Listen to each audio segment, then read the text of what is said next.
he was handed a awful predicament regardless, if I'm going to be as charitable as possible. And his actions, some may say, would have happened regardless, no matter what, caused, as Dave Leg Third End, or Dave Legend is correctly pointing out, caused millions of deaths of despair, child prostitution, hunger, deprivation. Russia's GDP dropped by 40%, real wages halved, poverty ballooned from 2.2 million in 1987 and 66 million in 1993 to 95. Millions died under the brutal regime of privatization and shock therapy. 500,000 women were trafficked into sexual slavery. Does Gorbachev have hold sole responsibility? Of course not. It was just a feeble culmination of a revisionist current in Soviet governance that made increasing accommodation to capitalist interests, but he presided over the final capitulation, and that is his weight to bear. Does Gorbachev bear the primary responsibility? No. Since the 1950s, the USSR faced a vicious adversary whose policy was to enormously increase the strains on Soviet governance to promote tendencies which must eventually find their outlet in the breakup of Soviet power. For a nation that had not known a moment of peace in its short existence, that was passed like a hockey puck from Wilhelmian Germany to the Entente powers, Nazi Germany to the US, there could be no space for the kind of naive concessions that Gorbachev made to the West. Yes. The biggest things you could fault him for were not bandaging the dissolution of the USSR a little bit better. It was slated to fall apart regardless, no matter what happens, because the American capitalist power, as a consequence of going back to post-World War II, like in the immediate aftermath of World War II, America's proximity to the war and lack of human capital that they lost in comparison to the USSR in the aftermath of World War II created an environment where America could immediately turn their crosshairs to the real enemy, communism, right? Very quickly. In almost a way that Nazis wanted to also finish the job that the Nazis wanted to start, which was the end of communism, the end of trade unionists, the end of socialists, the end of communists. America was able to literally end the Nazi regime and then take matters in their own hands in a more tolerant, liberal, capitalist approach. Because fascism ultimately is a mechanism of power. It's a mechanism of control. And fascism was utilized by capital owners, both in Germany and elsewhere, to control and suppress the growing communist movements that were happening all around the post-industrial revolution world, right? So America was delivering its final blows to the crumbling, I guess, if you want to call it the empire, right? Or the crumbling hegemonic power. They, no matter who was in charge, it was slated to end. I think we were fucked over either way. The USSR crashing was just a matter of time, but the transition from it to the new order couldn't have been done by worse people. Exactly.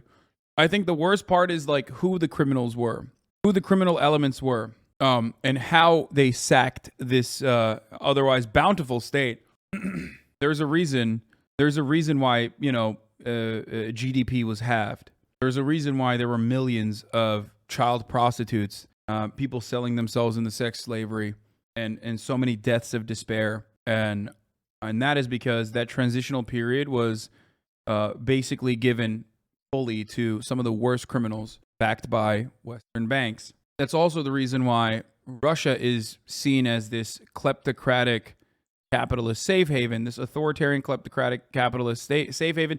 Vladimir Putin is very much a reaction to that original transition and that humiliation, and also the dire economic conditions that people were subjected to. Vladimir Putin rose from the ashes of that horrifying transition and was able to quickly rise into power. He came from that background. He was our guy, okay? Xi Jinping on the collapse of Soviet states.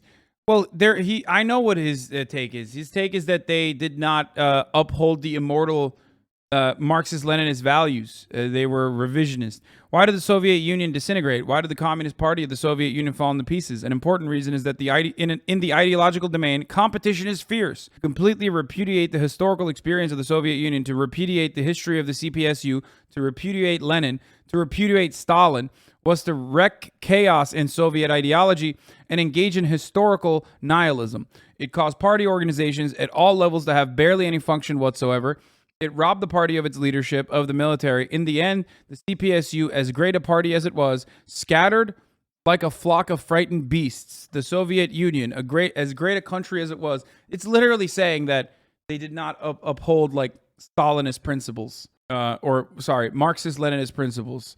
They were revisionists, and that's why it happened. Meanwhile, the irony is that China has never been in a more fortuitous position as a consequence, a direct consequence of revisionism and Dengist values. So the irony there is not lost on me. Perhaps one of the most successful examples, if you consider China to be a genuine transitional socialist state. Some people don't think it is. Some people do think it is. I don't think it's a legitimate transitional socialist state either. That was only maintained, and China could get to that point specifically as a consequence of Dengist attitudes. In the end, the CPSU is a great party as it was, scattered like a flock of frightened beasts. The Soviet Union, as great a country as it was, shattered into a dozen pieces. This is a lesson from the past. Terrible take and misunderstanding of modern Marxist-Leninism. Telling me that it's a terrible take? Mao was saying that the Soviet Union dissolved and was picked apart by capitalist vultures because they did not uphold true Marxist-Leninist principles. They did not have ideological purity. They did not... Dang, not Mao. Oh, wait, what the... Oh, this is Xi Jinping who said this. Yeah, what... Oh, fuck, my... what am I saying? Sorry. Xi Jinping. Have I been saying Mao this entire time? I apologize. Xi Jinping said this, which is ironic, like I said. You said it once. Oh, okay. Ironic, considering that the contemporary Chinese Communist Party is, again, literally at the seeing the successes that it's seen, specifically as a consequence of their application of revisionist Marxist-Leninist principles. What Xi Jinping is saying is nearly identical to the original Sino-Soviet split, and what Mao had to say as well on revisionist Russia. So there are a lot of similarities within what he's saying. I mean, what are they supposed to do? USSR and China both have to compete with the West in order to survive. Also, Xi often talks about the Dengist steps in using productive force to counter the West. Yeah, I know. I'm saying, like, he's talking about ideological revisionism while he himself is, like, the main guy who did it. Or not the main guy, but he himself is doing it currently. Anyway, there was high levels of corruption. Here's Warger. There was high levels of corruption that had developed in the USSR by the time Gorbachev took power. What people never considered that at that point reform was necessary. At the end, it was the hardliners who did the push and forced them to either choose to basically start a civil war or resign. I think ultimately he had his heart in the right place. I don't know. No matter what happens, he oversaw the death and destruction of so many people. That's because Xi doesn't reject China's foundation Mao like the USSR did with Stalin. Yeah, that's a good one. That's what happened. It's because they bit the hand that fed them. They de-Stalinized, and that's why it happened, right? That's the main reason, right, dude? Certainly. That's the reason for China's success. The reason for China's success is because they still maintain a tremendous amount of pride for Mao, whereas the USSR engaged in revisionism and also simultaneously engaged in de-Stalinization.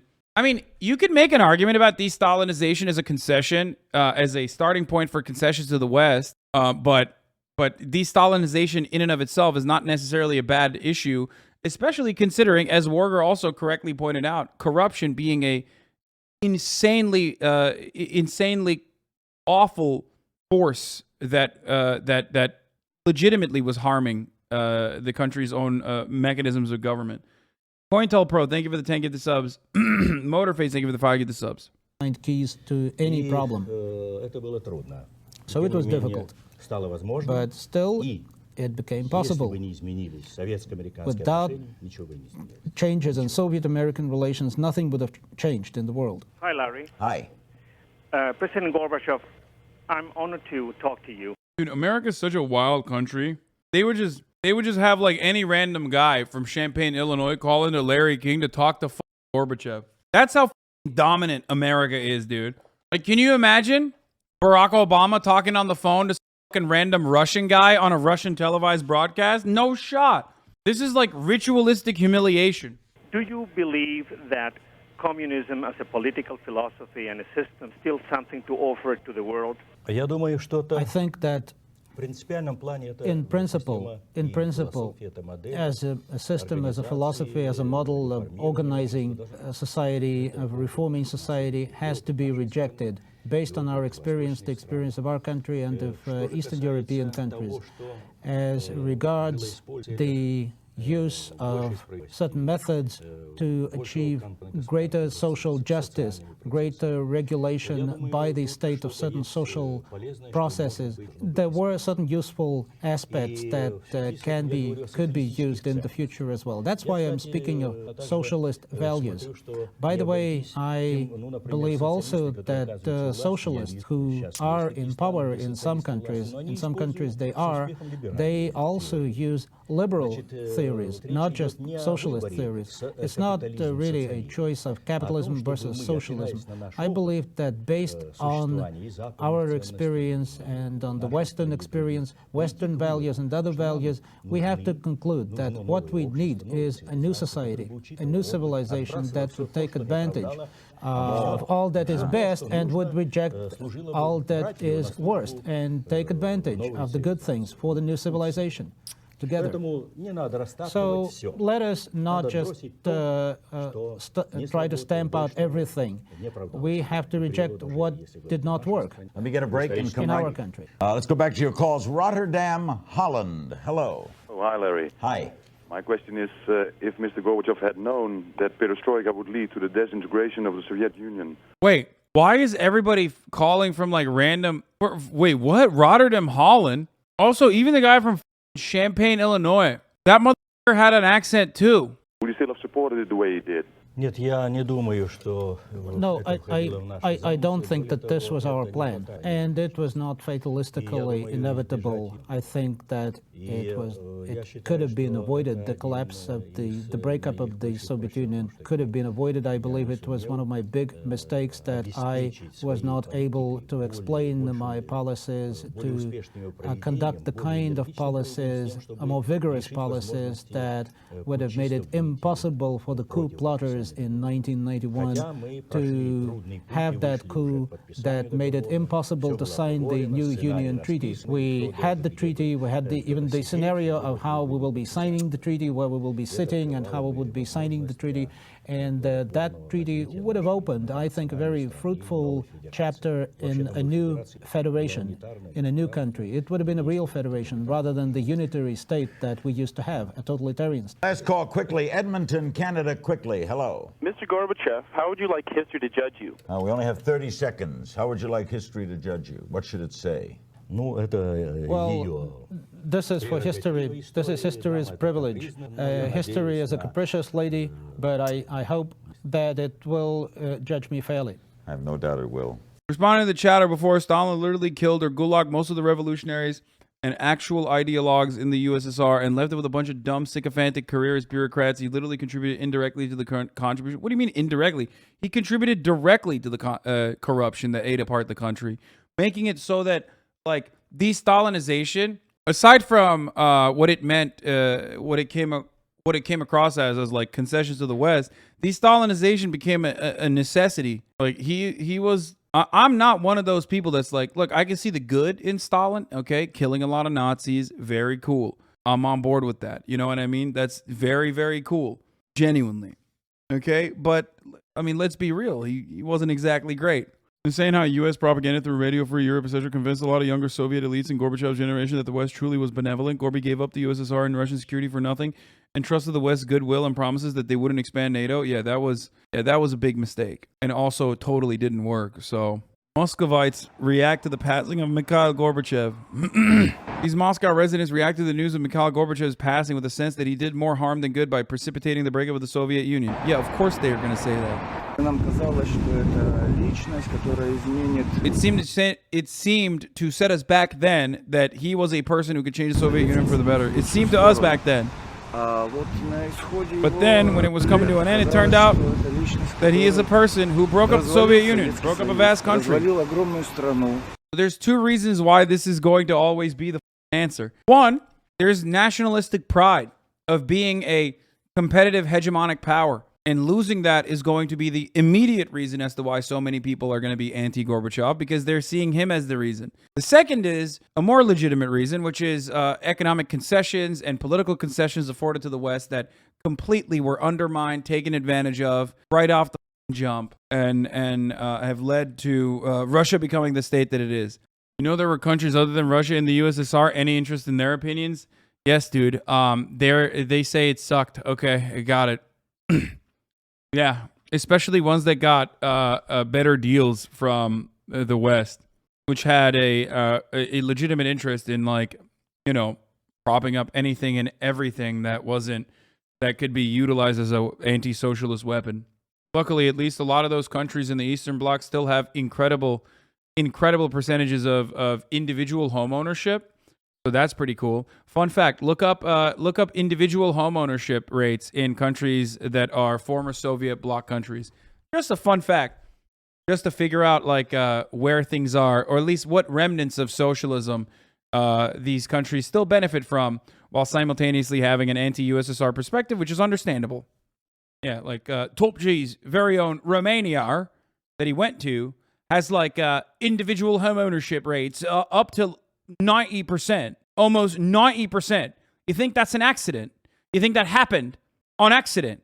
You think capitalism is the reason for that? Is that why it happened? Because of socialism. Honestly, I get a bit angry at those motherfuckers in ex-Soviet countries. They don't know how bad it is to be in the U.S.'s backyard instead of at the USSR's. At least they have houses and healthcare. Look at us in Latin America. Latin America was also never like an actual legitimate... Latin America was not under the umbrella of the United States of America, though. Latin American countries. That's another reason why they were awful in their dealings. Yeah, look at that.